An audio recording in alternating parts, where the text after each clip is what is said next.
The ancient witness this morning is from John 20, verses 19, 24, and 31. On the evening of that day, Jesus had arisen.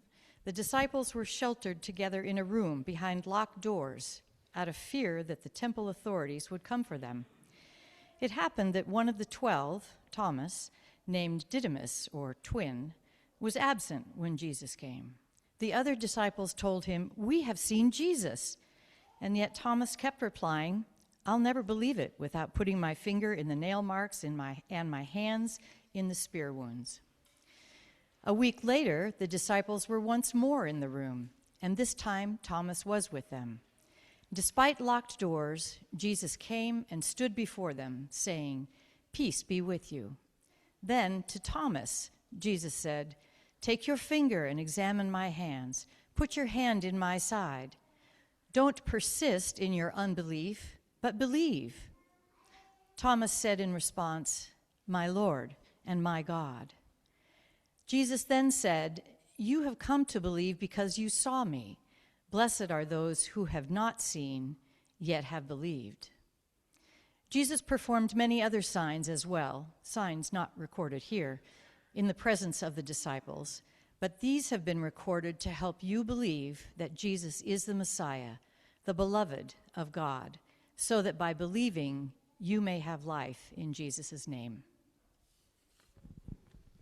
If you've been looking for an ending to John's gospel, you may have just heard one. That's true. Scholars believe that in its original form, the last paragraph that Susan just read for your hearing was, in fact, its closing statement. That's primarily because in the Gospel's opening chapter, the writer of John puts forth that no one has ever seen God, but that in and through the embodiment of Jesus, God may be known. In other words, the thesis statement of the good news according to John is that Jesus makes the unseeable God seeable. The stories of Jesus as told by the gospel writers give us a glimpse of God and God's dream for the world. And through these stories, we discover a Jesus that lived a life not for himself, but for others in the community. And so there is good news to be found as Jesus goes about creating a community that is centered on and around love. A community in which both the self and the other can flourish. At the same time, though, the stories of Jesus also reveal that while the way Jesus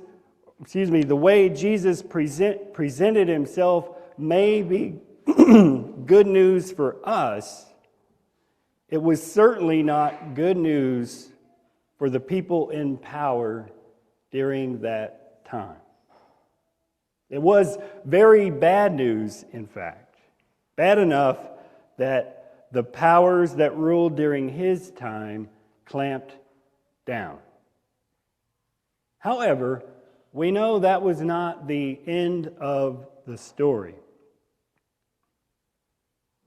The community centered around the Gospel of John would have us recognize that Jesus' death was not the end of Jesus, but that Jesus would live on, so to speak, to inspire a new community of faith modeled on his way, on the way of Jesus, which is one modeled on justice, kindness, and humility.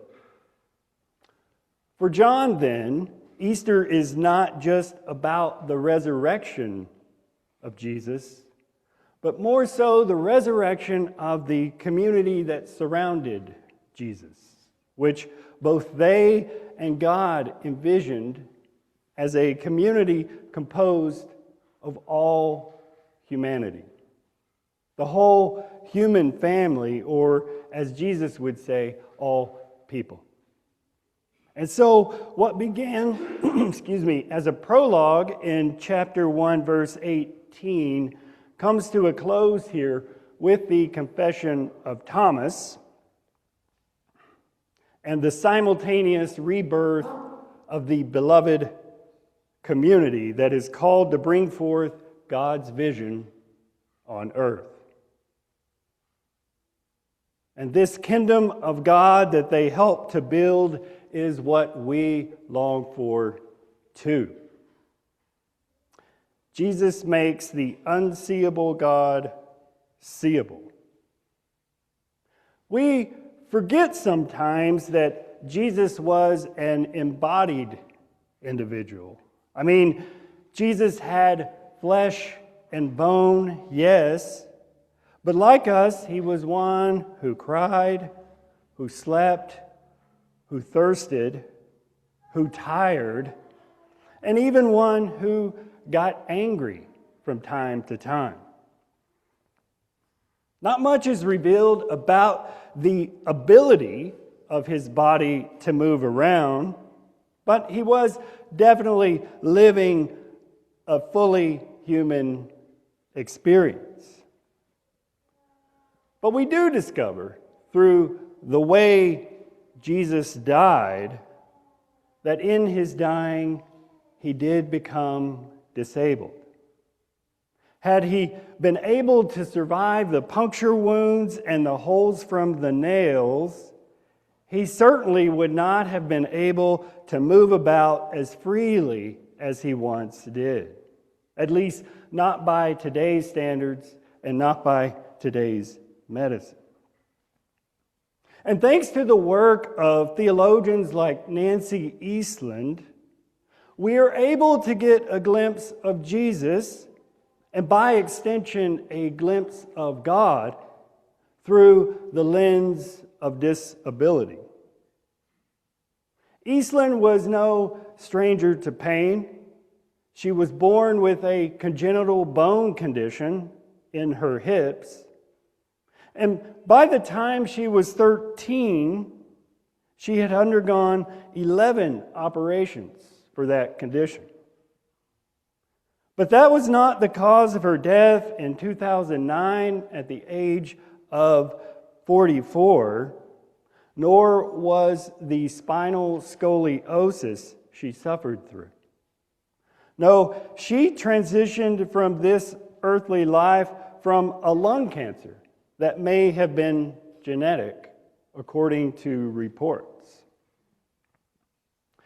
And Eastland was so resigned to her embodied experience as a person living with disabilities that she believed that she would be disabled in whatever afterlife she encountered. She felt strongly, in fact, that her identity and character were shaped not just by the mental and physical challenges of her disability, but by the social, the societal challenges as well. That was her calling, as she discerned it, to make the world of disability known and accepted by all. So she joined a whole host of disabled poets, writers, and artists who embraced disability as both a cause and an identity. She was known for saying that ignoring disability is ignoring life, and as such, it is the precursor of isolation and powerlessness.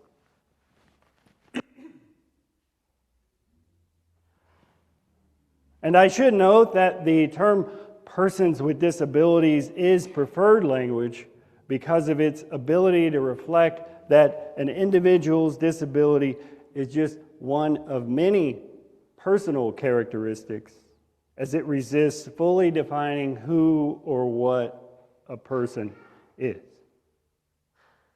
But her work is significant in that she brought God into the conversation of accessibility in public spaces.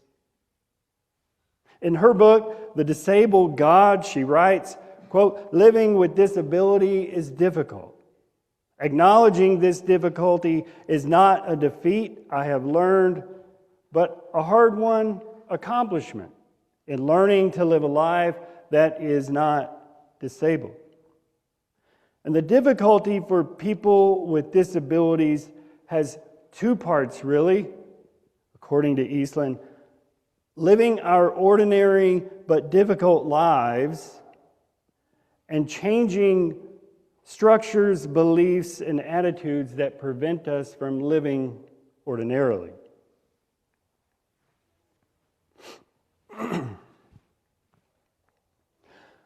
Our ancient witness opens to a scene of political terror.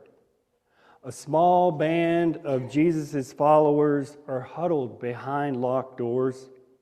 They have been traumatized by state violence inflicted upon their leader, and they are uncertain as to whether that same violence will come for them.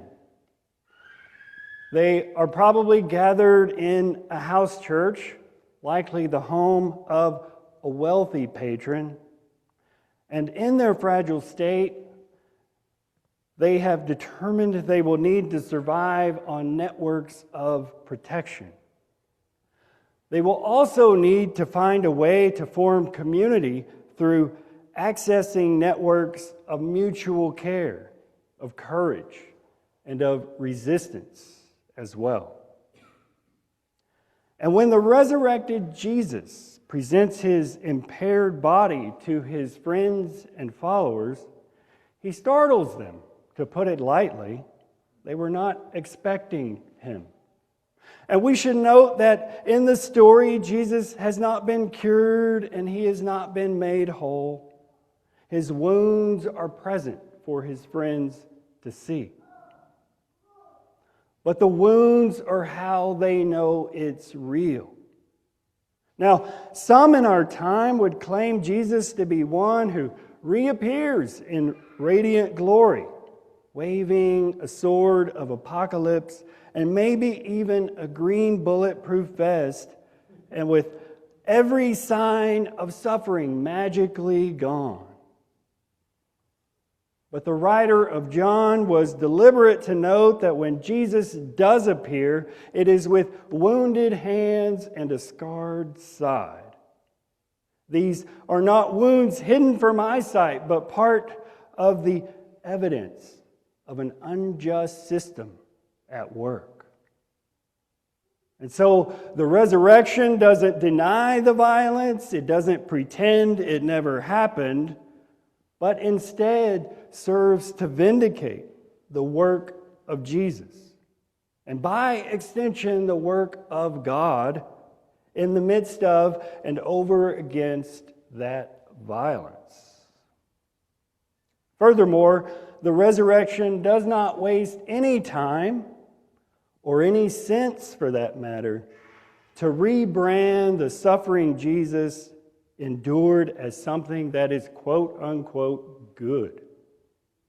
No more so than communities of color who are living with ongoing wounds of slavery and racism. No more so for communities of immigrant families living with the fear and pain of family separation, the wounds of colonialism, and no more so for communities of disabled persons who are living with the ongoing wounds of not just social stigma, but religious trauma. You see, the resurrection doesn't ask the faithful to call suffering a blessing. It asks the faithful instead to trust that suffering won't have the final word.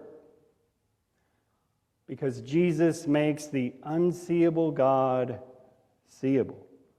He rises bearing the wounds of the world, a child of God, and in John's eyes as the Word made flesh. The same flesh that makes us vulnerable and the same flesh that causes us to carry our wounds with us. Beloved, Jesus knows when social systems fail us. And the good news for us is that when systems that deal in fear and death seem to have the upper hand, God will raise up new life. My friends, it wasn't just Jesus who was resurrected on the day of Easter, but it was his faithful band of followers that as well.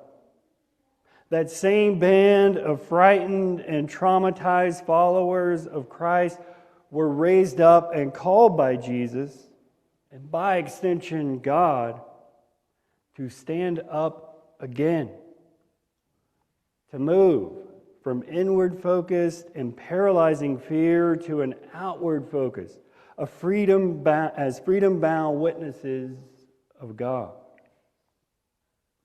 So much like a phoenix rises from the ashes, Jesus' resurrection gives rise to the disciples' resurrection, now called into a community of love that would proclaim with their lives the good news of new life for the world. In closing, I'll say, the larger story of Easter is that Jesus rises.